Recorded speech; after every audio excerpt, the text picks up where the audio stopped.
Okay. Order, please. The whip satisfied that we're ready to go? Agreed. Agreed. Gentleman, Government House Leader. Speaker, public bills for second reading. Public bills for second reading. Mr. Speaker, would you please call Bill number 107, the Prescription Monitoring Act? Bill number 107, Prescription Monitoring Act. The Honourable Minister of Health. Thank you very much, Mr. Speaker. And Mr. Speaker, I move that this bill be now read a second time. And before I begin my remarks, I want to express my apologies to the House for I went outside to meet with parents of autistic children. I was unaware of the fact that there were no notices of motion today and assumed that I had time to have that meeting. And now I have to apologize to the parents for having left them in the middle of a sentence, but I will endeavor to get back to them. Mr. Speaker, today I stand here to talk about government's commitment to improve our province's ability to monitor prescription medications. Our government developed and this week introduced a new piece of legislation that will see better information sharing for better patient care and to help reduce the diversion of prescription drugs for illegal purposes. The Prescription Monitoring Act is essential to allow the board and monitoring program to do their work effectively. Mr. Speaker, I am confident this bill will garner the support of the people of Nova Scotia and the members of the House. Before I share the highlights of the bill, Mr. Speaker, I would like to ensure Nova Scotians understand that our approach to this legislation was a positive and collaborative effort. We worked in partnership with the health providers involved in prescribing and dispensing these medications to develop this legislation and to ensure they are all well integrated in the activities of this program. The input of doctors, pharmacists, and dentists was extremely valuable to us. Mr. Speaker, 12 years ago, the Nova Scotian Prescription Monitoring Program was created to promote the appropriate use of these medications and to reduce their abuse and misuse. And while the program has been limited in its ability to fully meet its mandate, it has added good value to health providers and to Nova Scotians' healthcare system. Today, with this bill, we are making the monitoring program stronger and more effective. The Prescription Monitoring Act gives the board a clear legislative mandate, and it enhances many aspects of the program. The aim of the Prescription Monitoring Program is twofold: to promote the appropriate use of certain prescription medications and to reduce the abuse or diversion of these medications. The program will continue to report to a board of directors. Regarding board membership, the College of Physicians and Surgeons, the College of Pharmacists, and the Provincial Dental Board will continue to be key participants. 2 non-voting members from the Department of Health will also participate on the board, which establishes a more formal linkage with my department. As well, the Act adds 2 board seats for individual Nova Scotians who are not affiliated with the licensing authorities. With these new seats, we will give a voice to the community, a practice that is consistent with many of our legislative organizations. Mr. Speaker, these members will be appointed by the Governor and Council. In terms of the board's work, the Nova Scotia Prescription Monitoring Board will recommend the drugs that will be monitored by the program, provide policy direction to the program administrator, provide advice and recommendations to the minister, and evaluate the effectiveness of the program. The Act stipulates that the Minister of Health will appoint a program administrator. Mr. Speaker, the administrator's activities include monitoring the prescribing and dispensing practices of monitored drugs, providing information, professional consultation, and assistance to licensing authorities, prescribers, and pharmacists, educating prescribers and pharmacists about appropriate prescribing and dispensing, reporting on new and emerging prescribing patterns for monitored drugs in all or part of the province or other jurisdictions, and assisting the board in monitoring and evaluating the effectiveness of the program. Mr. Speaker, it is critical to note that with this legislation, the program administrator will now have the legal authority to report inappropriate use to a pharmacist, prescriber, licensing authority, and law enforcement authority. This is a significant improvement over current practice, Mr. Speaker, because now the program faces limitations in sharing patient information that would support better patient care or help reduce abuse and diversion of drugs. Mr. Speaker, in light of this new power, we also understand that collecting and sharing patient information is a responsibility that requires great care. We have set out safeguards that would support the administrator in making decisions. Nova Scotians should know that the administrator must have reasonable grounds to believe that an offense has been committed contrary to the Controlled Drugs and Substances Act or the Criminal Code before contacting the authorities. With this bill, we have sought to strike the right balance of patient confidentiality and public safety. As Minister of Health, I will be looking to approve policies for privacy and confidentiality. And finally, Mr. Speaker, the Act also gives government the authority to set regulations regarding a computerized information management system that will enhance the program's ability to share information with health providers in a more efficient and timely way.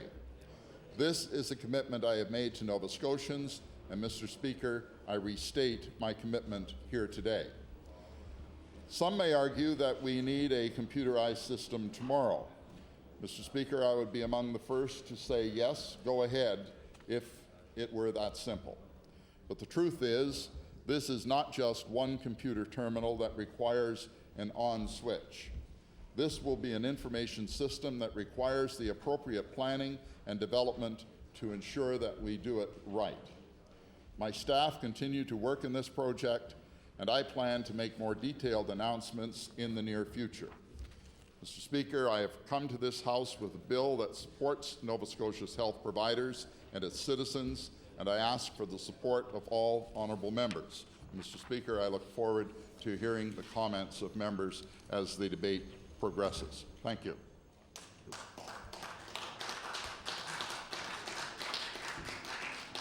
Recognize all member for Halifax Needham. Thank you very much, Mr. Speaker. Mr. Speaker, I'm very pleased to have an opportunity. Order, sorry. Okay. The honourable member allowed for an introduction. Absolutely. Thank you. The honourable member for Halifax Shabakto. Thank you, Mr. Speaker, and my thanks to my colleague for Halifax Needham for allowing me just to take a moment to draw the attention of the House to the presence in the Speaker's gallery of two very distinguished visitors who have come together today to observe our proceedings. I will introduce to you first Professor John Kirk. Professor Kirk is Professor of Latin American Studies at Dalhousie University. He has held that position through his appointment in the Department of Spanish for many years. He has been a very successful import to Nova Scotia from Great Britain, and I'm happy to say that we have been personal friends for a long time. Professor Kirk has been tireless in his spread here of knowledge of the Spanish-speaking peoples of our hemisphere. This year, he has been the organizer of Dalhousie's Killam Memorial Lectures. The theme of Dalhousie's Killam Lectures this year has been Mexico, our other North American neighbor. The lead speaker in this lecture series has accompanied Professor Kirk today, and he, sitting beside Professor Kirk, is Mr. Cardenas. Mr. Cardenas was mayor of the city of Mexico from 1997 to the year 2000. This is the largest, most populous city in North America. He gave a lecture last night as part of the Killam Memorial series that was completely packed, and a very successful event it was. He was a three-time candidate for the presidency of Mexico. It may well be that he will also be his party's candidate for presidency in the 2006 elections. We will see. But in any event, I would like the members of the House to join me in welcoming Professor Kirk and Mr. Cardenas to the Nova Scotia Legislature today.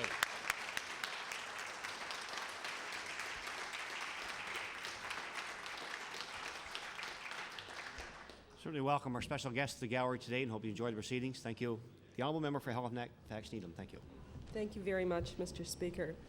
Mr. Speaker, I'm pleased to have an opportunity to rise in my place and say a few words about this bill introduced by the Minister with respect to prescription monitoring.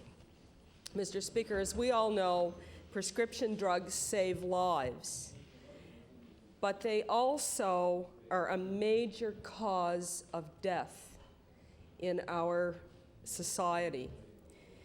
Mr. Speaker, we are seeing a new regime of pain controlling drugs, particularly with respect to cancer.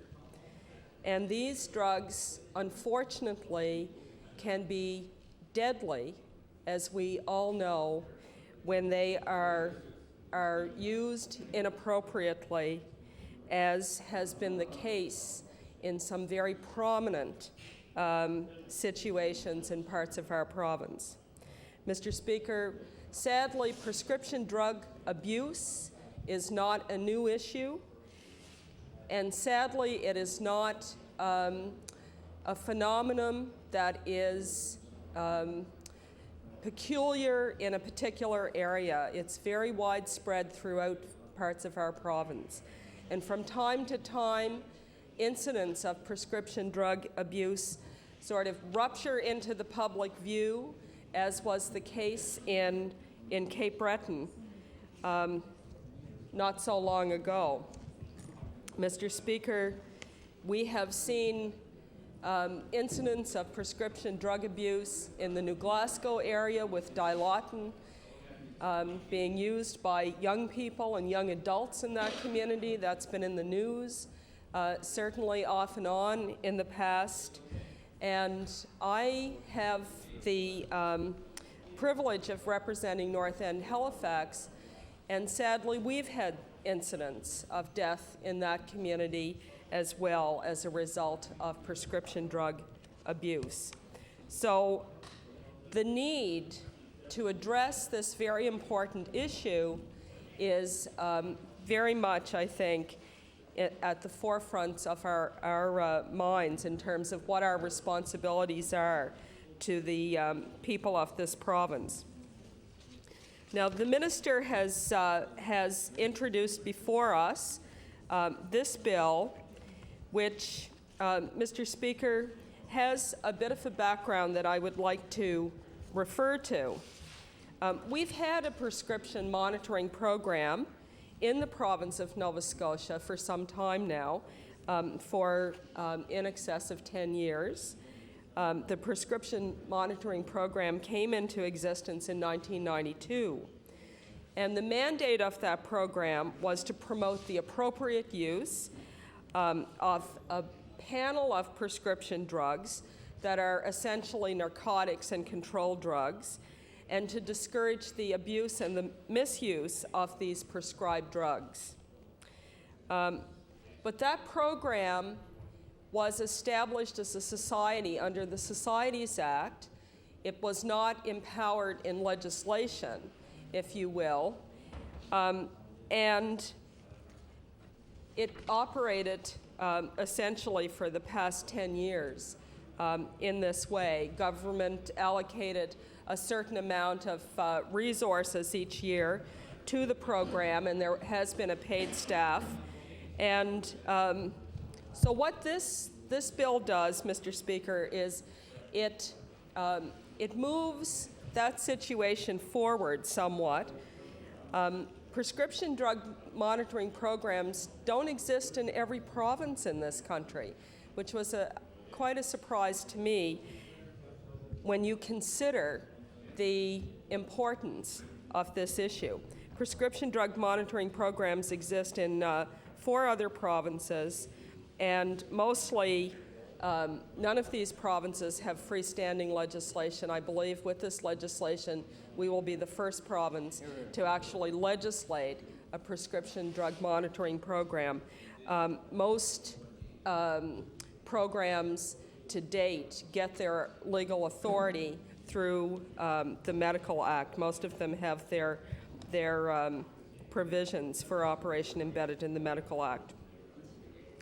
Now, Mr. Speaker, prior to the introduction of this legislation, the prescription monitoring program had a limited ability to provide information to law enforcement authorities with respect to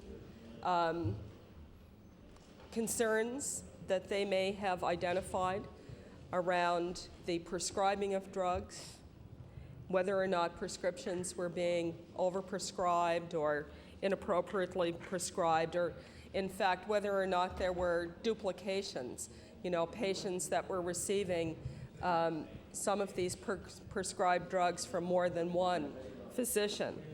And the ability of law enforcement agencies to get that information was, it was there, but it was cumbersome. It required warrants. It required really an extraordinary effort on the part of police, I suppose, in many ways. And this, Mr. Speaker, will change that dynamic somewhat so that information will be more forthcoming, or at least that is the stated intention of the bill, Mr. Speaker. And of course, when we have these kinds of changes, there's always going to be some concern, I think, about the balance between the civil liberties of patients and individuals and the confidentiality between physicians or pharmacists and their customers or patients. But at the same time, Mr. Speaker, we have to recognize the very serious problem that this legislation attempts to address. Mr. Speaker, perhaps you have seen the interim report out of Cape Breton in June of this year with respect to the problems in the Glace Bay community around prescription drug abuse. And Mr. Speaker, in a very short period of time, an 18-month period of time, in that community, there was, as we know, a rash of sudden deaths attributed to prescription drug misuse. And the Cape Breton Regional Police identified 22 cases over this period where prescription drug use was considered to be a contributing factor to sudden and unexpected deaths of people in that community. And Mr. Speaker, that situation caused a number of healthcare providers and justice organizations to come together into a partnership, Mr. Speaker, and they began to study the situation and ways to rectify the situation.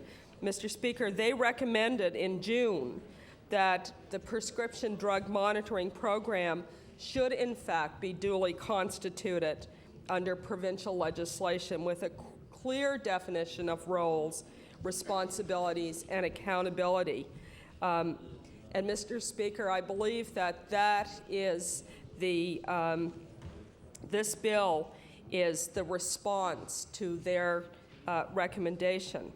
However, Mr. Speaker, they also went on to talk about the need to improve the existing automated system so that more resources could be directed not just to collecting and entering data, but actually analyzing the data around prescription drug use, which is not currently done. and that more education needed to be done with respect to the extraordinary impact that prescription drug abuse in this, with these particular drugs can have. They recommended a number of other things as well, Mr. Speaker, and I'm not clear that at this time the government has made a commitment to taking on these additional recommendations. But this particular piece of legislation is a good first start. But, Mr. Speaker, without a fully automated system, I think that this legislation will have limited impact. And I think it is unfortunate that we don't have the plan to implement a fully automated system already well developed and well in hand. And we'll certainly be pressing the Minister of Health to move as quickly as possible in this direction. Mr. Speaker, when I read the report, the interim report from the Community Partnership on prescription drug abuse out of the Cape Breton area, I was surprised. Well, no, that's not true. I wasn't surprised. I was saddened, I guess, to learn that the federal government, in the reduction of resources that they've given to Health Canada, have in fact eliminated positions that randomly inspect hospitals and pharmacies to ensure compliance with narcotic regulations. And I would like to take this opportunity to encourage the Minister of Health and the government to press the federal government to rectify that situation. It's not acceptable that the costs of monitoring prescription drug use with a view to eliminating drug abuse be offloaded onto provinces such as ours. And this is an important piece of Health Canada's responsibility to do random inspections to ensure compliance, and shame on them for allowing those resources to diminish so that we're unable to adequately enforce and ensure compliance with the use of narcotics in hospitals and through pharmacies. Mr. Speaker, I don't have a great deal more to offer on this bill. We think by and large this is a good piece of legislation. We think that the impact of moving this forward will hopefully be an improvement in the monitoring of the more dangerous and highly addictive prescription drugs that are prescribed in our province. The concern will always be, I think, that the confidentiality, the privacy of particular patients in the healthcare system, and that very important relationship between a physician and their patient be respected in the legislation, but at the same time that we allow and we ensure that the possibility for abuse and for acquiring these highly addictive and dangerous medications, that we be able to monitor in those situations where people are likely to seek drugs for other reasons than for pain, but due to addictions. And the last point I would like to make, Mr. Speaker, is while this is a very important piece of legislation, ultimately I think we really need to have in place services and programs that both do a lot of preventative work with respect to addictions, and we need to have treatment programs that will support those who will become addicted to various substances. I know that in my constituency we do have the Direction 180, the community-based methadone clinic. That program was initiated by funding through Health Canada, later picked up by the Department of Health. It has been a program that has been quite successful in terms of harm reduction and managing the addictions of people in the community so that they can remain in the community. They are able to be employed, and they're able to avoid getting back into the trap of highly addictive narcotics because of these programs. And while these programs have been somewhat controversial in some parts of the country, certainly in my community, this is a program that works very well, and I would encourage the government to ensure that they do more to assist people with addictions by providing good quality treatment programs. So, Mr. Speaker, those are the points I would like to make with respect to this legislation. Thank you. Recognize the honourable member for Glace Bay. Mr. Speaker, thank you, Mr. Speaker. I'm pleased to rise and speak to Bill number 107, the Prescription Monitoring Program. And Mr. Speaker, from the outset, I'll make the comment as to how government has addressed this issue, or should I say, Mr. Speaker, up to now, how government has ignored this issue. Mr. Speaker, the Premier is quick to boast how, for the first time in 12 years, we will finally have legislation to deal with the issue of prescription drug monitoring. And I'm sure, Mr. Speaker, this government will spin the issue as, well, wow, aren't we the greatest thing tabling this piece of legislation? Mr. Speaker, we've actually had a program since 1992. It was working. It needed resources to make it work better. End of statement, Mr. Speaker. You can have all the legislation in the world, but if the program doesn't have the resources and tools that it requires to do the job as the legislation requires, then quite frankly, Mr. Speaker, the legislation is not worth the paper it's written on, if that's the case. If the program had adequate resources and tools, the issue of legislation, although it's very important for outlining the sharing of information, becomes less important. Now, Mr. Speaker, in May of 2003, the manager of the Prescription Monitoring Program was subpoenaed to appear before the Bailey Inquiry in Sydney. Mr. Speaker, let me outline some of the media quotes and information from Colleen Conway, at the time the program manager. And I quote, "Sedative drugs like benzodiazepines are not tracked." And Ms. Conway agreed that the drugs should be monitored. But she said that won't happen unless the program gets a bigger budget and more modern equipment.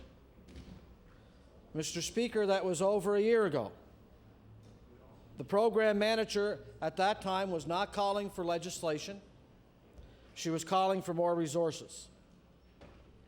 And until this legislation results in more resources, and until this legislation results in a computerized system, then the job of this government is not complete. Mr. Speaker, at the same time, the same inquiry, Ms. Conway stated that she would like to see the prescription drug monitoring system computerized, with every pharmacy in the province entering its dispensing information directly into a province-wide database. Mr. Speaker, this was also stated long before the Cape Breton Task Force was established and made the same recommendation And of course, it was even before the series of deaths in Cape Breton that grabbed the national media headlines and finally made this government wake up and realize that there was something that had to be done about this situation. Mr. Speaker, sadly, if the government had listened then, perhaps a lot of heartache could have been avoided. Mr. Speaker, the current prescription monitoring program in this province has a budget of $350,000. So let me put it into perspective, Mr. Speaker. $350,000 is half of what the minister spends on communications. The communications budget is about $622,000. Mr. Speaker, it's just $20,000 less than the budget for administering the Deputy Minister's office, which is a budget of about $330,000. And the prescription monitoring program budget is a mere 2.9% of what is budgeted for the Chief Finance Office, which is $12+ million. So, Mr. Speaker, it's clear that resources and modernized equipment is needed if this piece of legislation is to be effective. Allow me, Mr. Speaker, to take a look at the history of where we are on this issue. On Wednesday, September 22nd, the Premier boasted that legislation would be forthcoming that would computerize prescription drug monitoring, despite the fact that the legislation did not, at that time, specifically state that. And finally, at the last minute, we see a reference in this bill, Mr. Speaker, that would computerize, or a reference of computerization of the system. But what we don't know, Mr. Speaker, is we don't know when that's going to be done, and we don't know how it will work. And Mr. Speaker, this government, as we know, has a track record that is questionable with respect to computerization of health records. In April of 2001, this government promised a $30 million, 3-year, fully integrated health information system. And we are now behind schedule, and as of this spring, about $24 million over budget on that system. In fact, Mr. Speaker, according to the Department of Health website, it won't be until sometime in the winter of 2005-2006 when this project will be complete, which is close to 2 full years behind schedule. So, Mr. Speaker, when this government says that it's going to computerize something, it's very understandable why a lot of people would have a lot of questions. And those questions will remain. Mr. Speaker, you may recall earlier this spring, then Deputy Minister Dr. Tom Ward said that the reason why we can't commit to computerizing the prescription drug monitoring program is that it's going to cost $25 million. Mr. Speaker, we hear the minister stating that the numbers are still being crunched as we speak. Well, Mr. Speaker, I thought that the Deputy Minister knew how much it was going to cost already last spring. He did say $25 million. Mr. Speaker, I guess that emphasizes that clarification from the minister is warranted, and I look forward to hearing the details as to when the project is going to be started, as to how much it's going to cost, and a complete timetable as to when the computerization project will be complete. And I suppose we could, at that point, put our trust in this government, Mr. Speaker. This is a matter of great concern, not only to myself, but to every Nova Scotian, but especially of concern to the communities across this province that are having the problem that they have with an abuse of prescription drugs. Mr. Speaker, it has cost lives in my community and has cost lives elsewhere. It's something that, for instance, the stakeholders get together and police, whatever the case may be, have come to the conclusion that what is needed is a computerized prescription drug monitoring program. This legislation simply sets up the framework to handle things legally, Mr. Speaker. Although the new legislation, the new bill, does mention computerization now, it still does not put any sort of time frame or guarantee that that computerization of this program is going to be there. It's certainly needed immediately. We can't wait until next spring, until the next budget, until next April. Because the fact of the matter is, Mr. Speaker, that in that time, between now and then, there may be more lives lost in this province. And we could avoid that. We could simply avoid that by committing the funds that are required immediately towards computerizing the prescription drug monitoring program. Mr. Speaker, it's interesting that recently in New Brunswick there was a convention that involved police from throughout the Maritimes and pharmacists. And at that conference, both police and pharmacists voiced concerns about the federal privacy legislation, that it may stand in the way of fighting against the illegal use of oxycodone-related drugs. Mr. Speaker, I highlight this to the Minister because sometimes the government looks for ways in which to stall progress in order to save costs. Mr. Speaker, to report to the Minister, the Assistant Privacy Commissioner wrote a letter to the editor of the New Brunswick Telegraph-Journal in which he states, and I quote, "The Personal Information Protection and Electronic Documents Act allows organizations to collect, use, and disclose personal information relating to criminal investigations." Mr. Speaker, the article goes on to read, if a province establishes a prescription drug monitoring program by law, there's nothing in the federal privacy legislation to stand in the way of that province requesting information from pharmacists in order to track and prevent the illegal use of prescription drugs. Further, there is nothing in the Act that would penalize pharmacists who comply with that request as long as the provincial legislation is in place. Again, Mr. Speaker, I bring this to the attention of the House as a result of this government's propensity to blame the federal government for the inability of this province to move forward with initiatives. And I will table this for the public record as a clarification, Mr. Speaker, that federal law will not impede this province from moving forward in proclaiming this legislation or indeed in computerizing the program. In conclusion, Mr. Speaker, this legislation is just one small, but it is a significant part of a huge problem. We still have to deal with the issue of how we treat addictions in this province, Mr. Speaker. We have the issue of enforcement, and we have the issue of resources for our legal enforcement agencies to do their job. And most importantly, Mr. Speaker, we need the resources, we need the technology for those involved in this program to do a better, more comprehensive job than they have been able to do in the past.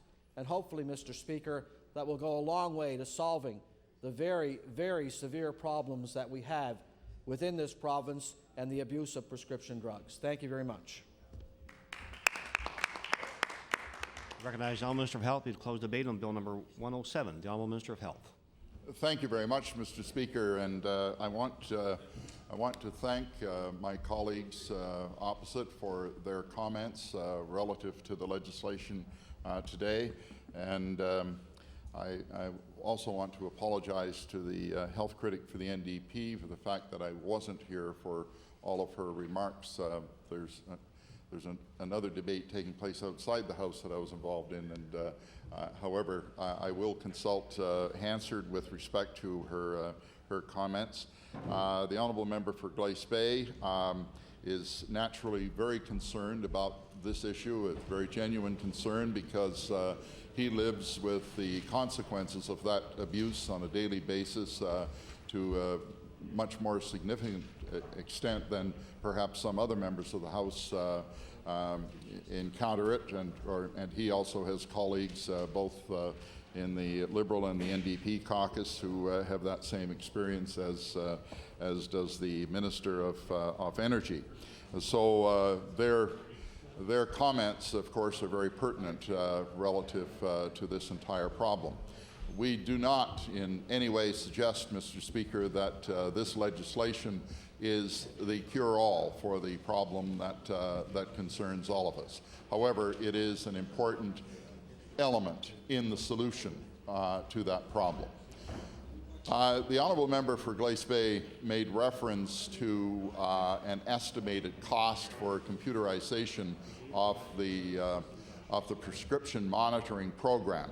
I just want to say to him that what was envisaged by Dr. Ward when he made the comments about $25 million was a computerized system that did much more than simply prescription monitoring. While we're in negotiations, and negotiations do not permit me to be specific about numbers, I can tell the honourable member that the numbers that are involved are about 1/25 of the figure quoted by Dr. Ward. Anyway, I won't go any further than say that in that ballpark, and maybe less than that, we hopefully will result in it being significantly less than that. But I can say to the honourable member that we are in negotiations. I can say to him that you can't simply buy a program and put it in a computer and all of a sudden have the system up and running. There is a design element involved, but all of the steps that are required to have that put in place are occurring, and we will want to expedite that process as quickly as possible. I don't disagree with the honourable member when he says, you know, the sooner the better. I agree with him, and we will expedite the process and have it up and running as quickly as possible. I have never, in any comments that I have made any reference to federal law inhibiting us from doing our job with respect to this problem, and we don't envisage any difficulty in that regard. Mr. Speaker, I look forward to the legislation proceeding to committee, and thank the honourable members for their comments. And Mr. Speaker, I appreciate the attention of the House to this matter. Motion is for second reading of Bill number 107. Is the House ready for the question? All those in favor say aye. Counterminded, nay. Motion is carried.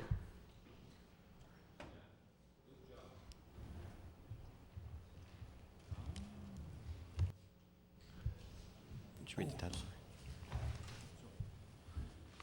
Bill number 107, an act to monitor the prescribing of certain drugs. Bill will be referred to the Committee on Law Amendments. Honourable Government House Leader. Yes, Mr. Speaker, would you please call Bill number 97, the University College of Cape Breton Act?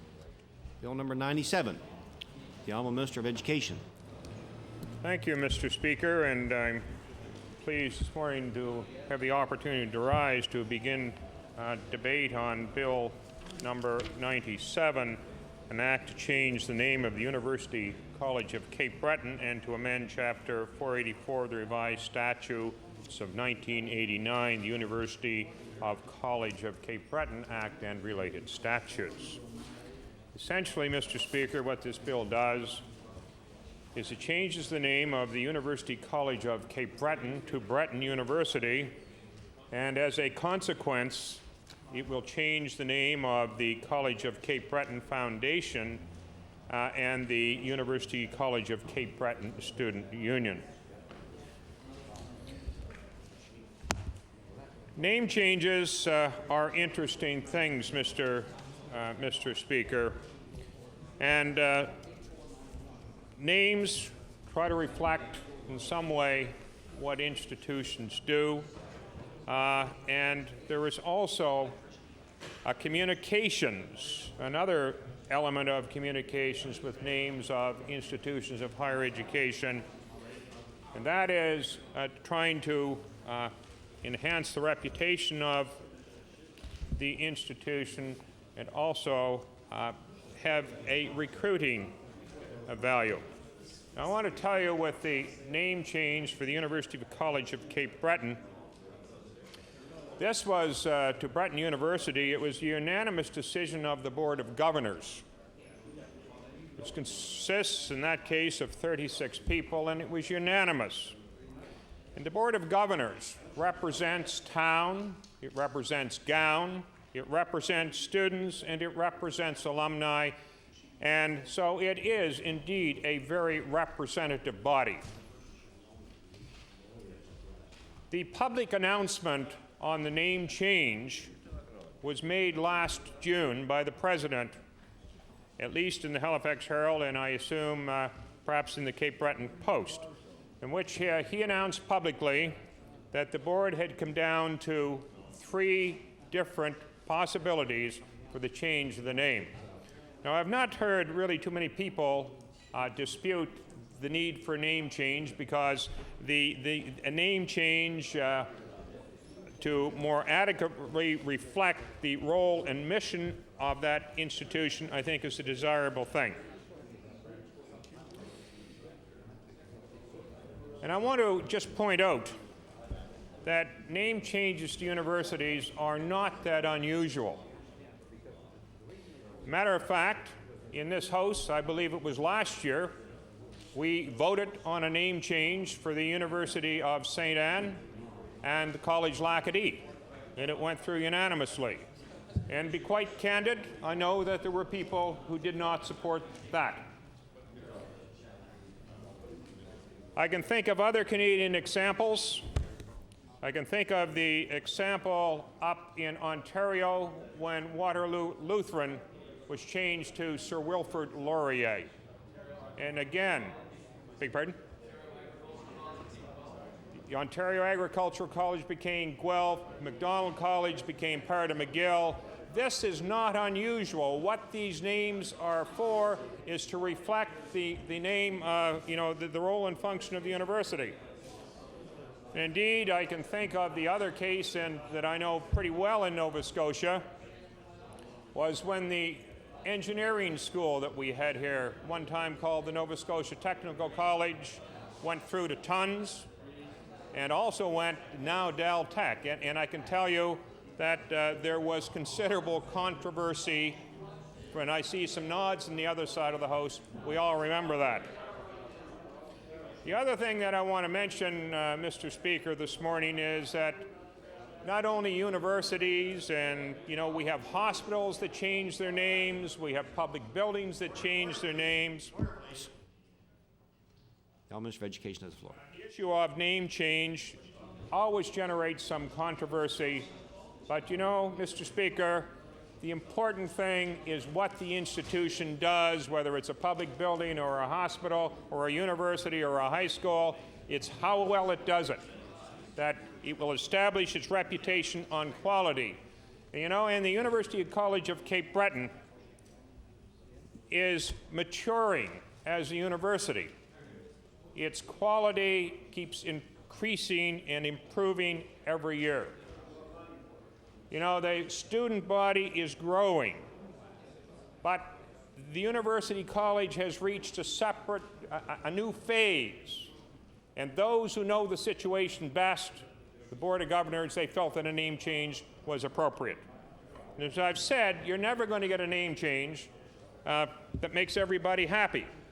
But that Board of Governors represented, as I said earlier, represented town and gown. It represented the alumni, and it represented students and others. Please. Order, please. And ask our member for Glace Bay to bring himself to order. He's going to have his opportunity to respond to this when he has his chance to debate the issue. The Honourable Minister of Education has the floor. The record straight that I kind of held my nose in this House a couple of years ago when the word Cape Breton was removed from Cape Breton East and became Glace Bay.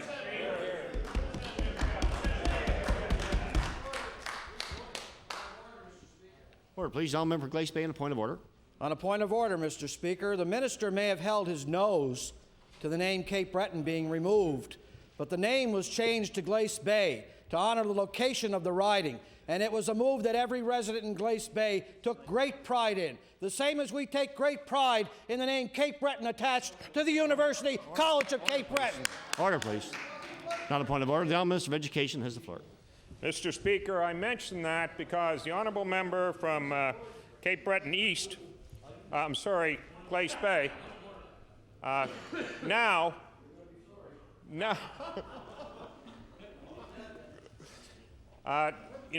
the media this morning was reported as saying he didn't like the name Cape Breton being removed, and there were a lot of people share that. I don't dispute that, but the fact is, where you stand really depends on where you sit. He saw nothing the matter with taking it out 2 years ago or 3 years ago, whenever it was. That was, and I just draw that to the attention of the thing. Anyway, Mr. Speaker, I want to say that this was a unanimous decision of the Board of Governors. The Board of Governors represents all segments of society, and I want to say that the majority of those Board of Governors are not Cape Bretoners. I want to tell you, you got a lot of Cape Breton in that Board of Governors. And, Mr. Speaker, again, recognizing that name change are never unanimous, but I want to, at this time, Mr. Speaker, move second reading of Bill number 97. The honourable member for Timberlea Prospect. Well, thank you, Mr. Speaker. As you can tell from the tone of this Friday morning discussion, there's some emotion. There's going to be some very strong feelings expressed here. But I think it's important that we look at the process and we also look at the examples of other universities that have name changes. And I just want to put those in perspective, if I can, at first, because of some actual personal involvement. At the time of attending McMaster University, I was fortunate enough to have a roommate who went to Waterloo Lutheran. And Waterloo Lutheran's graduate, Ken Sealing from Elmira, was determined that Waterloo Lutheran would not be changed to Laurier, because that's what they call it now, Laurier, Wilfrid Laurier, whatever. And Mr. Sealing, at the time, as a graduate of Waterloo Lutheran, and he had played varsity hockey at Lutheran, he had been involved in student life at Lutheran, and with a name like Sealing, of course, you're probably saying to yourself, this is the same family that had a brother play for the Buffalo Sabres, and an older brother of my age, of course, Rodney Sealing, who played for the New York Rangers. So the Sealings were a very well-known athletic family in the community, in Elmira, and of course close by to Kitchener, Waterloo. And when the name change came forward, as a graduate in graduate school at the time at McMaster, Ken became heavily involved in the process. He was not in favor of the name change, but he listened to the arguments, he listened to the sides, he listened to the positions that were put forward, and more particularly, he found out about the Board of Governors of his university. And the Board of Governors in the university, and to the minister's credit, has used a very important term that the Board of Governors of a university represents the town and the gown. And I hope members understand that when you're in the communities of Sackville, New Brunswick, and in Wolfville, or Antigonish, or in Sydney, there is that mixture of the business community and the people who live in the town, or in this case in Sydney, of the city, and of course the gown, the academic, the university situation, the students, the people who work there or employed there, and not just as professors, but as people in various lines of work in that university. Eventually, Ken Sealing understood that Lutheran would be changed to Wilfrid Laurier based upon the decision of the Board of Governors. And looking back on it and the success that Waterloo Lutheran has passed on in its traditions and its academic and athletic accomplishments, I know that Ken and I have kept in correspondence with each other over the years, and currently, Ken Sealing is the, and if I have the term incorrect, I know someone will correct me in here, I believe he's the Reeve of Waterloo County, if that's the correct term, right?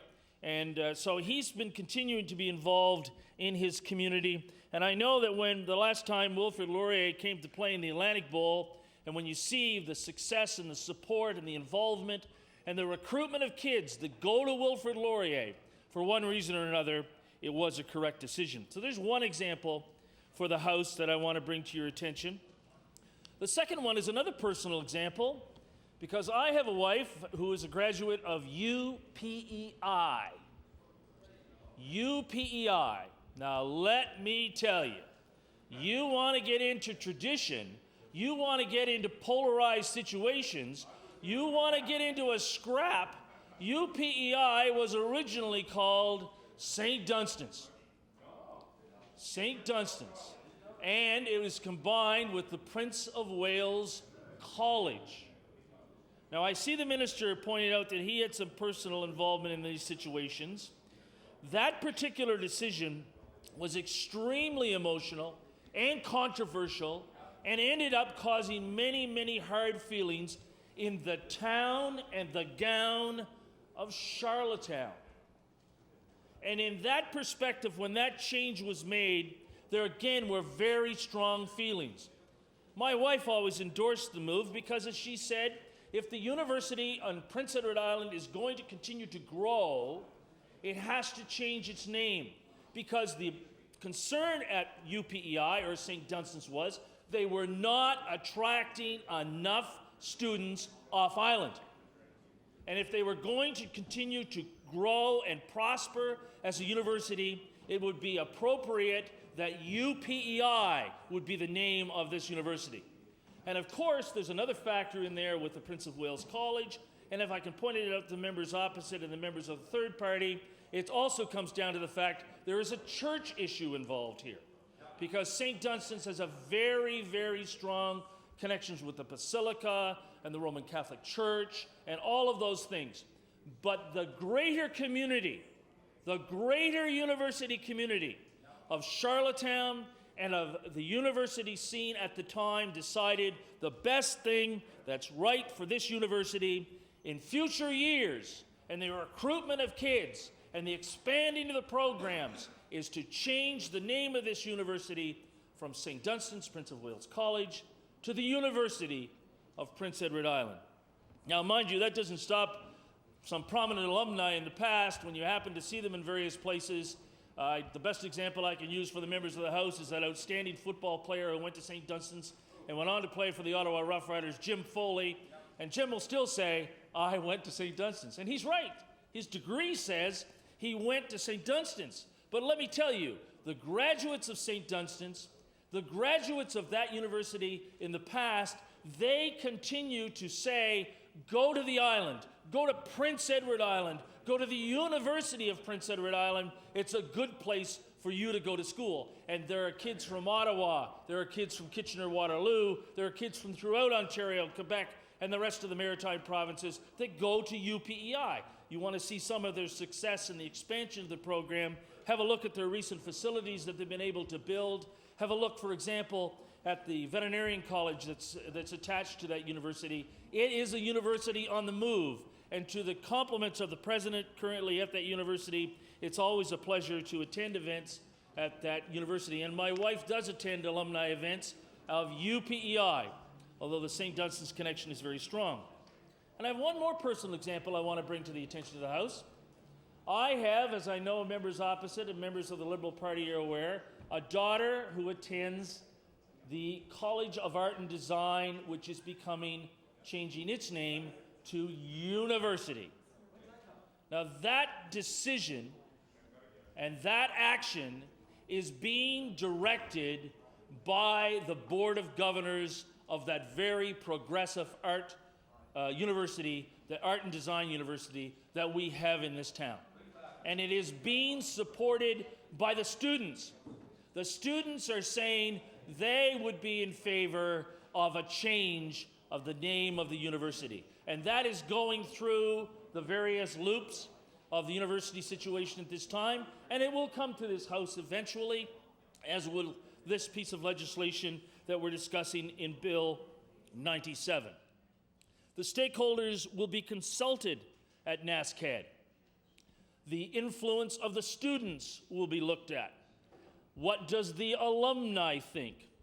And of course, the teaching staff and other people involved on the campus of this particular university. And I say campus, and you know it's not the traditional sort of campus, just situated down the street, but getting ready to expand across the harbor, getting ready for all kinds of expansion plans under the leadership of the president of that university. And they are looking at the very important thing.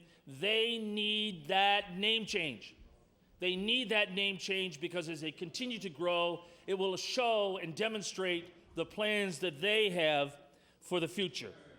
But the stakeholders are all considered. They are all listened to. It's a long, involved process with input from the town and the gown. with influence from the people who are going to have their say, from the business community, going to have their say from the academic community, and you will see eventually that piece of legislation come forward to this House. And I would imagine there will be some people who say, no, we want to keep it the way it is, because there's a word that's always used in universities, Mr. Speaker. It's the word called tradition. Tradition. And we have to keep the tradition in our university. The example I can use is that when they named university teams, and I want you to know, Mr. Speaker, no reflection on your previous career, but when you play for a university football team that are called the Mounties, immediately the school colors are determined for you. And let me tell you, I can recall some of the issues and the scraps we had in the town that I was fortunate enough to go to university in with the colors of Mount Allison University. Would they reflect the Mounties, the Scarlet Mounties, or would they continue to be the garnet and gold of which we have today? And the tradition always happens that we get involved in such tempest in a teapot of things that people become so heavily involved in, and then when we look back on it, and 4 years later you look back on it, and you see the kids walking the streets with their garnet and gold. They're not John A. colors, incidentally, Mr. Minister. Those are Mount Allison colors. You look at that, that was such a big deal at the time, but what has been best for the university as we've continued its name and its color? And I know that the member from Glace Bay will be saying, I'm talking about school colors here, I'm talking about something much more important in a university change. But I always think it's important, as members know, to put things in a personal perspective. Now, I want to use an example of a wonderful opportunity that I have on occasion to attend an absolutely celebratory event in the town of New Waterford. The Honourable, would the Honourable Member entertain a question? As long as it's not about the St. FX football tradition and who's number one in the country, I will. Okay. The Honourable Minister of Health on a question. The question will certainly not be about any team that's number one. Mr. Speaker, I'm wondering if the honourable member is suggesting, with the tie that he is on today, that the Toronto Maple Leafs may be considering a change of colours.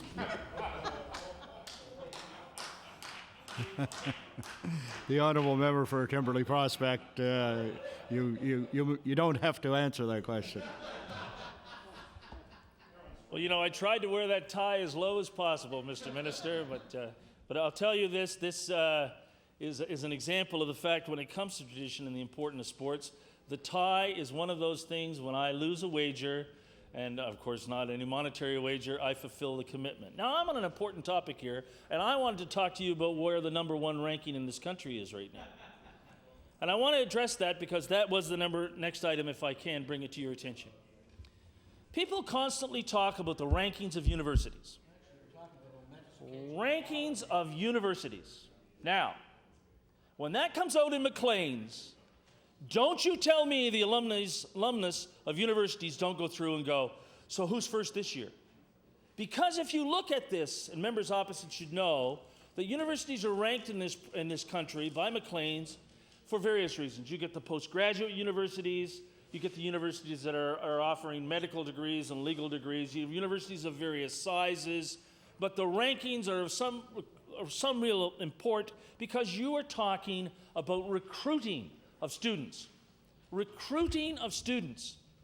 And let me tell you that when I was in a recent trip to Whitehorse in the Yukon, the very first thing that the young man who I saw in this restaurant that brought to my attention, he took his X-ring out and said, "What do you think of that, Mr. Esterbrookes?" And I, of course, said, "Well, here's my ring from Mount Allison," because as you go across this country, the people who are fortunate enough to attend it and graduated from St. FX, as I see the Minister of Tourism policies up, the Minister of Health Promotion policies up, recruiting of students is of real consequence to where you rank in the university situation in Maclean's. Never once do we look at the fact of saying who's last, who's in the bottom 30, who is, after all, not doing well when it comes to university rankings. I would understand that part of the decision of the name change at UCCB is concerning with the fact that if they change their name, they'll be able to recruit more students. One of the key factors when you are ranked by Maclean's is how many of your students who are attending that particular university are from out of province and from out of country. That is a key factor as they determine these criteria, Mr. Speaker. Not that I agree with rankings and not that I agree with criteria, but because Mount Allison has had a strong connection with the Bermuda Island and attracting students from there, because we continue to attract students from Hong Kong because their fathers and mothers went to this small university in New Brunswick. You see where Mount Allison ranks. Currently number 2, but that will change. You will also see why St. FX ranks where it is, because one of the key factors when it comes to recruiting, they attract a lot of university students who are not from Nova Scotia. So I think it's of real importance that we look at the reason for why some of these decisions were made. I had the opportunity a number of years ago to attend Breton Education Center's legendary Coal Bowl. Breton Education Center. The kids call it Beck. They call it Breton Education Center. They call it Breton. They also call it the high school in New Waterford. Now, what happened to the tradition of naming your school in Truro, Truro High? What happened to the tradition of Sackville, New Brunswick, of calling it Sackville High? It was decided, rightly so, to expand around the region that you do not call it Truro High School, you call it Cobequid Education Center. That in Sackville, New Brunswick, you do not call it Sackville High, you call it Tantramar Regional High School. And that in the town of New Waterford, you call the high school with the strong tradition and commitment of involvement that's reflected in the Coal Bowl. Where, you know, at the Coal Bowl, Mr. Speaker, you bring your student athletes there. They live right in the school. The community is heavily involved. This is not just an athletic event. You get basketball teams from all over the country. And I know the member from Glace Bay knows of the Coal Bowl. I'm sure that he probably refereed in the Coal Bowl. In fact, I believe at one time when I had to go to the Coal Bowl to coach a basketball team, I first met the member from Glace Bay in a role of authority that he actually was pretty good at as a referee in high school basketball. But was there any concern in that community? Was there any concern in that community? It should be called New Waterford High School. Was there any concern about the fact that it has to be called Cape Breton Education Center? It's called Breton Education Center.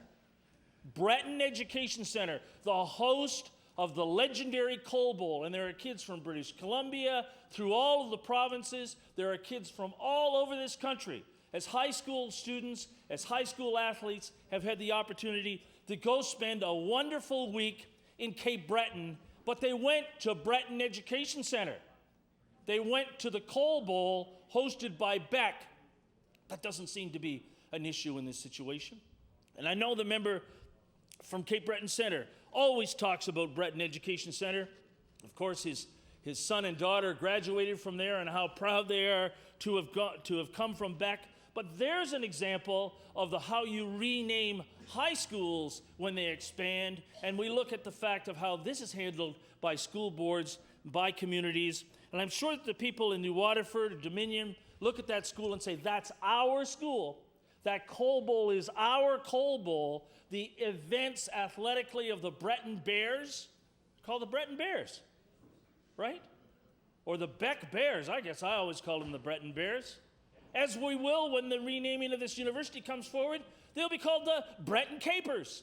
That is, after all, if we can say it appropriately, the nickname of the athletic teams, the Mount Allison Mounties, the Acadia Axemen, and the Breton University Capers. That will live on in the tradition of that university. That Coal Bowl example and the example of the Breton Education Center is an important one. And I hope that members and the community at large understand the importance of maintaining tradition, But moving ahead, as we look at how universities and high schools, and I guess if I listen to what the member said earlier, constituency name changes go through. I would hope that we would have the opportunity to move this bill through to law amendments. It is, after all, a wonderful opportunity at law amendments to hear from people who will have opinions and feelings on all kinds of legislation. And I'm fortunate enough, as you know, Mr. Speaker, to be a member of law amendments. It'll be a great opportunity to hear from the university students, and I'm sure the university students have had a say in this. It'll be a great opportunity to hear from members of the alumni, and of course, it'll be a great opportunity to hear from community members. And I know that this is going to be forthcoming. It's something that I certainly would like to look at the example. We've tried to bring it to the chair of law amendments before, and not necessarily when the Minister of Justice currently was the chair, but when this crowd happened to be running law amendments, and at one time we said, let's take law amendments on the road. Let's take law amendments out to the people. Let's see what they are going to say about a particular issue. And the idea, when we raised it at the time when the Liberals were the government, needless to say, went in the tank. But that idea is going to come up, I would suggest, and that law amendments should sit in the town of Sydney, the city of Sydney, should sit in the regional amalgamated CBRM, another topic which we won't go too far with. You want a name change, there's a name change I can oppose in a heartbeat, but that's for other reasons. I think it would be appropriate that when law amendments does have the opportunity to listen to representatives on this particular topic, perhaps it would be appropriate and in good faith, we should move law amendments to the campus of UCCB, as it's currently called, as it will be proclaimed eventually as the Breton University. I think that that would be a progressive step, at which time the people involved in law amendments would have the first-hand opportunity to see up front and personally some of the concerns. So historically, this is an emotionally charged argument every time it comes around. And I know that we're going to hear from members of this House on both sides. I think it's important, however, that we look at things not from the political perspective here. What's best politically? I've had a member of this House who say, the NDP members will be defeated on this bill. If they support this bill, there will not be a Cape Breton New Democrat in here after the next election. That's nonsense. That's nonsense. Are you telling me that we do not have on the island of Cape Breton important issues that the member from Cape Breton Nova and the member from Cape Breton Centre have not been dealing with? Issues of employment, issues of education, issues of transportation. Are you saying that this issue is the issue that is going to defeat someone because of a name change of a university? That's just ridiculous. That's ridiculous. Because if we are going to look at how things get accomplished in this province, whether it's in universities or school boards, or in this case, here in this Nova Scotia legislature, a piece of legislation has been brought forward by the Board of Governors. The Board of Governors of this university represents the students, the staff, the alumni, and the business community. Unanimously passed, brought to this House, supported by members from Cape Breton Nova, supported by the member from Cape Breton Centre, because those members and that Board of Governors want to see their university expand, they want to see it grow, they want to see students from across this country attend UCCB, or as it will be called, Breton University in the future, because if you're going to have that bright a future, it's important to have that sort of name change. I thank you for your time, Mr. Speaker.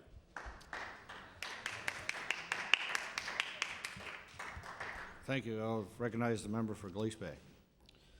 Thank you, Mr. Speaker. The member from Timberley Prospect is right. This is a matter that brings about a great deal of emotion. Let me clarify a few things first of all, Mr. Speaker. When the member from Timberley Prospect says that we deal with something as silly as this as a name change to the University College of Cape Breton, and this is the same member that the other day asked the Minister of Education, did the dog eat his homework? Mr. Speaker, I suggest that we deal with a lot of silly things maybe in this legislature, but this is not one of them. The member for Timberley Prospect portrays himself as one of the great thinkers of the day. If you listen to his speech here today about how he had fully thought out whether or not the change should go ahead. And I'm saddened, Mr. Speaker, that the New Democratic Party of Nova Scotia has now endorsed that they don't care about Cape Breton, Mr. Speaker. I'm saddened by that they would say removing the name Cape Breton means absolutely nothing to them whatsoever, Mr. Speaker. I'm saddened and I'm emotional by the whole debate that this legislature would even consider removing the name Cape Breton from the University College of Cape Breton. Is it emotional? You're darn right it's emotional, Mr. Speaker. Ask the people who are emailing and faxing and calling and talking on the street about this name change. Ask them if they're emotional about the fact that their island is being hurt by this, that they're ashamed of the fact that Cape Breton will be removed from the name. Now, Mr. Speaker, the Minister of Education took great pride in standing up and trying to discredit me, the fact that I renamed the constituency. But I didn't do it. This House renamed the constituency of Glace Bay, Mr. Speaker, back in 1999, the year 2000. Will member entertain a question? Point of order. Point of order. Mr. Speaker, that's exactly the point Education I was point trying order. to make when I made that comment. You know, and I want to tell the honourable member something else about that name change. When I decided that I was going to do that in my comments, I had to ask my colleagues to make sure that it was Cape Breton East, and that's only 2 years ago. I couldn't remember, and I submit the same thing is going to happen when that thing is changed to Breton University. It's gone. In 2 years, people will be trying to go back and remember what the previous name was. The honourable member for Glace Bay has the floor. Mr. Speaker, it's easy for the Minister of Education to say that people are forget about Cape Breton. His government already has, Mr. Speaker, forgot about Cape Breton a long time ago. But that's neither here nor there. That's not the argument, Mr. Speaker. The fact of the matter is the name change, which every member in this House voted on and agreed to, was to change to honour the name, the location of the riding, not to remove the words Cape Breton, but to pay tribute to where it was located, which is why we're talking about this name change today, and which is why it's such an emotional debate, Mr. Speaker. The fact of the matter is the University College of Cape Breton is located in Cape Breton. Now, you can try and reposition, which is the word that has been used, the university, or you can try and brand the university with another name by removing Cape Breton. And what do you end up with? A camouflage name, a camouflage university where nobody knows where it is, and it defeats the tradition, the history, the heritage, the culture that has gone into that university for the 30 years of its existence, Mr. Speaker. 30 years that the people of Cape Breton, that everyday, ordinary Cape Bretoners, academics, coal miners, steel workers, laborers, poured into that institution, Mr. Speaker. Now let me say, Mr. Speaker, that at the time when this was, and the minister made reference to the fact that the names were suggested back in June, nobody paid any attention to them. Well, there are a lot of people, Mr. Speaker, that let me quote one. One is Reverend Greg MacLeod, who's a professor emeritus at the University College of Cape Breton. And he said he hadn't heard the proposed name until it was actually voted on that past Tuesday. He hadn't heard about it because, for whatever reason, people just didn't pay attention to it. Because, Mr. Speaker, I suggest to you, and I suggest to the Board of Governors as well at the University College of Cape Breton, that no one ever dreamed, no one ever thought that Breton University would be seriously considered as one of those choices. The fact of the matter is, the name change controversy at the University College of Cape Breton evolved around the use of the word college, along with the word university. A university college was the confusing point in the whole argument, and how the university could explain what they did when they were a university college. Are you a university or are you a college? What exactly are you? So the point was to remove, I thought, and many, many others thought, to remove the word college from the title in order to clarify that this was a university, a proud institution which does a tremendous job, a university located in Cape Breton, and to be called either the University of Cape Breton or to be called Cape Breton University. Now, Mr. Speaker, those two choices, and there wasn't much debate over which one it would be. Personally, I prefer if it was called Cape Breton University, but if it was the University of Cape Breton, I'd have no great argument. But the furor erupted when the Board of Governors decided to call a hastily called meeting to get together and say, look, we've decided unanimously that we're going to call it Breton University, and remove the Cape from it. Now, the heart of the matter here, Mr. Speaker, is that that was done primarily as a marketing strategy, for no other reason. I suggest no one could argue that point, Mr. Speaker. That was done because there were studies that were done off-island, off Cape Breton Island, that showed perhaps the university would go over better if the name Cape Breton wasn't attached to it. And that, Mr. Speaker, is where the pride of the community and the pride of the island comes into play. Because that, Mr. Speaker, is when people started speaking out against the change. And they've been doing that in great numbers, Mr. Speaker. Let me give you an example. There's a poll, for instance, that they run at the local radio station in Sydney. And they ask a question every day. Most days they get about, if they're lucky, 15 to 20 respondents.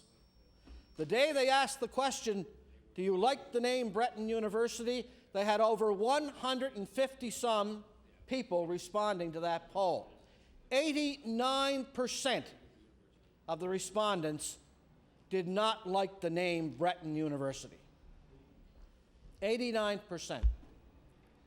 And Mr. Speaker, I suggest, although it's not a scientific poll, and I certainly haven't done any polling of any scientific nature, but I can tell by the number of people who are talking about this issue and who have called me and have called other people, and the faxes and the emails, people are not in favor of this change. So what's left to do, Mr. Speaker? That name, that legislation is brought before this House for a reason. Universities in this province are publicly funded, and we deal with what happens at universities. And if they want to change their name, then it appears before this Legislative Assembly, Mr. Speaker, where it's debated in the legislative process. And this is part of it. Those who disagree with that, I'm sorry. But when I have constituents, not only from my constituency, but from other constituencies in Cape Breton Island, calling me up and saying, you've got to do something to stop the name change going ahead. It does not represent this island. It is not an indication of our heritage. It is not, certainly, an indication of our pride in that university. You have to, Mr. Speaker, you know, the name change just doesn't fulfill the function of what's happening here.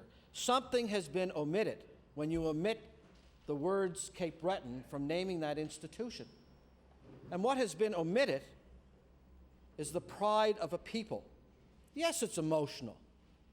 Yes, I'm emotional about it. Because I know that we debate some great topics in this legislature, Mr. Speaker. And I know we deal with some very important things. We deal with stuff that affects people on an everyday basis as to whether or not they can actually get food, make a living, get a job, whatever the case may be. And those are all very, very important, Mr. Speaker. Nobody's arguing that whatsoever. What I'm arguing here is that this is an instance where the name will be changed, probably forever, and will not reflect what a community has poured into a public institution, the University College of Cape Breton. Mr. Speaker, I know that the name was, you know, it's probably some snappy, you know, promotional tag that someone said, wouldn't it sound great if we were BU? BU, Breton University. And I know there are lots of universities in this country that have their name because of their location. And there are lots of universities in this country that are named that have nothing to do with their location. It's not unique. There's Brock University, there's Brandon University, there's Boston University, and I could go on and on and on and on. But you know, why Give me a real understanding, Mr. Speaker, or someone, and I've talked to both sides. I've talked to members of the Board of Governors. I talked to the university president, John Harker, immediately after the name change was announced that it would be coming to the legislature. I made an attempt anyway to talk to the president of the student union, although we haven't connected yet, but we did say that we were going to talk. And I've talked, sure she is, she should be. I'm off the subject here, Mr. Speaker. The leader of the official opposition is asking me questions here that are grabbing my attention. Yeah. Mr. Speaker, which will be the first time this session I've actually listened to him, Mr. Speaker, by the way.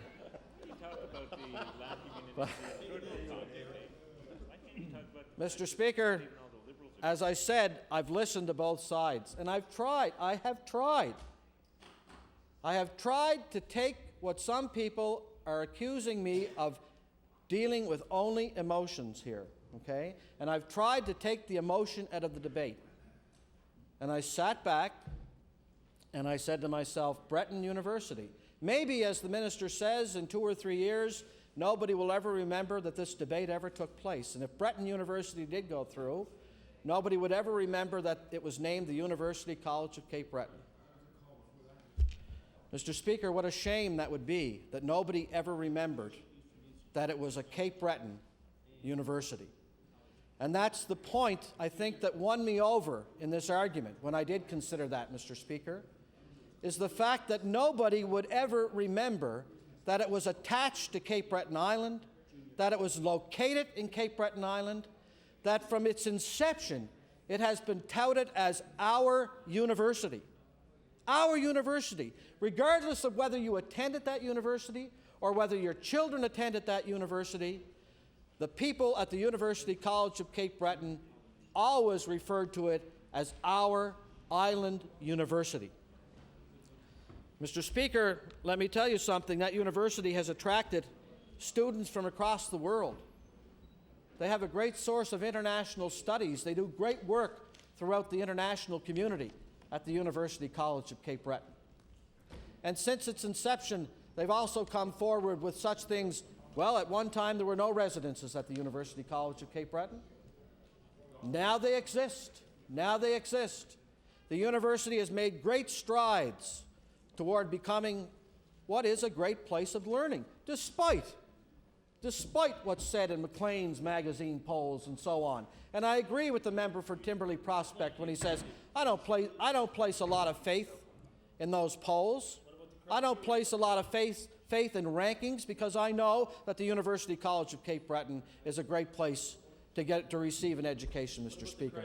And the community knows that, Mr. Speaker. And the community knows that. But let me give you an example. Do you think for a minute that changing the name of the University College of Cape Breton to Breton University is going to move it up in the rankings of Maclean's magazine?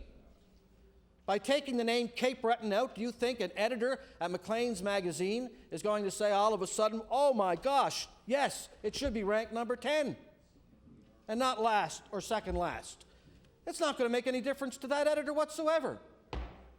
Whatever criteria they use, they're going to use it again. So why, back to the original argument, why is the name being changed? Why is the Cape Breton being removed from that name of the University College of Cape Breton? Well, here it is. Here's the reality of the situation. The reality of the situation is that you have a Board of Governors at the University College of Cape Breton who came to a unanimous decision right now, and in my opinion, someone,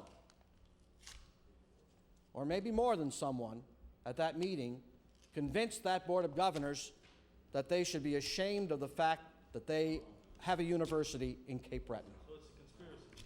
It's not a conspiracy, as the member from Timberley Prospect suggests. So one guy did. What it is someone buying into a marketing strategy that says you're better off without the name of your island attached to the university. And that's bunk, Mr. Speaker. Absolute bunk. If anything, we should be so proud of the fact that that name is attached to that university and market it even better. Ask the Minister of Tourism. if it's easier to market something if the name is attached so that you know where it's located.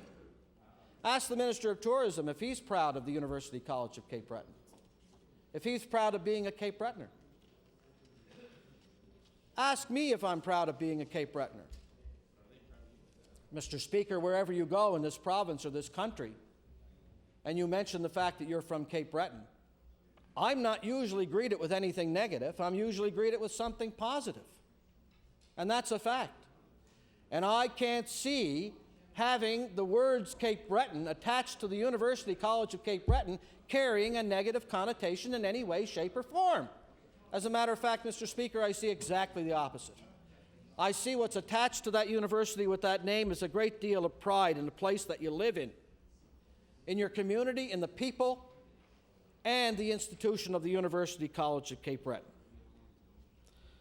Mr. Speaker, I don't, that there is a snub, and I don't know, I guess maybe one could buy into the conspiracy theory. I'm not buying into it. I don't know, deliberate or accidental, whatever the case may be.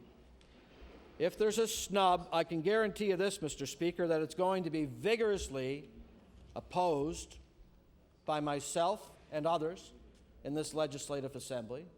It will be vigorously opposed by the people of Cape Breton, who are already organizing, who are already signing petitions, who are already planning protests to try and get through to this government that the proper thing to do with this right now would be to drop it like a hot potato and to send it back to the University Board of Governors at UCCB and say, rethink, first of all, rethink, and perhaps have a broader consensus, reach out to the public of Cape Breton, to the general public, and get their opinions on exactly what you're doing.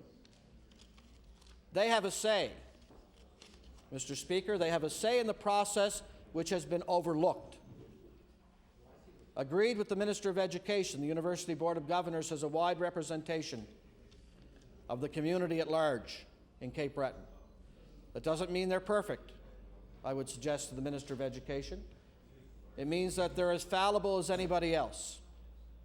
What I'm suggesting here is that the general public was not consulted enough in this decision. And it's easy, Mr. Speaker, it's very easy. I'm sure members in this House have gone through days where they didn't pay much attention to what was happening in the media or whatever, and perhaps you didn't hear a particular story. You showed up in the legislature the next day and you said, I wasn't aware of that happening. I didn't hear about that. Well, when the university decides one day in one or two newspapers to publish 3 choices, I'm sure a lot of people weren't aware of that. I know for a fact that a lot of people were not aware that the name Breton was even being considered. I know that because they've told me that. They said, we thought there were only 2 choices, University of Cape Breton or Cape Breton University. We would have been happy with either one. If either one of those had been chosen, we wouldn't be here discussing this right now, Mr. Speaker. It would have moved through in one of the quickest debates you've ever seen in all your life in the legislature to rename it. But instead, Mr. Speaker, what we're left is another controversial matter, another controversial bill before this legislature. And I have to say, Mr. Speaker, I take great exception to the members of this legislature who have come to me and said, listen, you've got better things to worry about. You've got bigger fish to fry. You've got more important things that you should be talking about than a name change at the University College of Cape Breton. That's not true, Mr. Speaker. I'm sure there are other things that are as important that I could be talking about. But right now, I don't think there's anything as important as changing this name that I could be standing here right now and talking about to you. And I'll continue to do so, Mr. Speaker. It is, I agree, it's only a name. It's only a name. But, Mr. Speaker, you have to remember, each one of us, I know, has a great deal of pride in where we came from. And you have to remember where you come from, Mr. Speaker. And if we just turn our backs on the fact that an institution that is held in such high regard in Cape Breton is about to be named with a generic name such as Breton University, which in no way reflects the rich heritage of that island or its people in full. It does not in full. We have to remember, Mr. Speaker, that we have to stand up and we have to be accounted for to the people who put us here in the first place. And that's what they're telling me. Mr. Speaker, there have been a large number of letters and so on that have been sent to the Cape Breton Post, and let me table one for you here today in the legislature. Let me read it first of all. It was a letter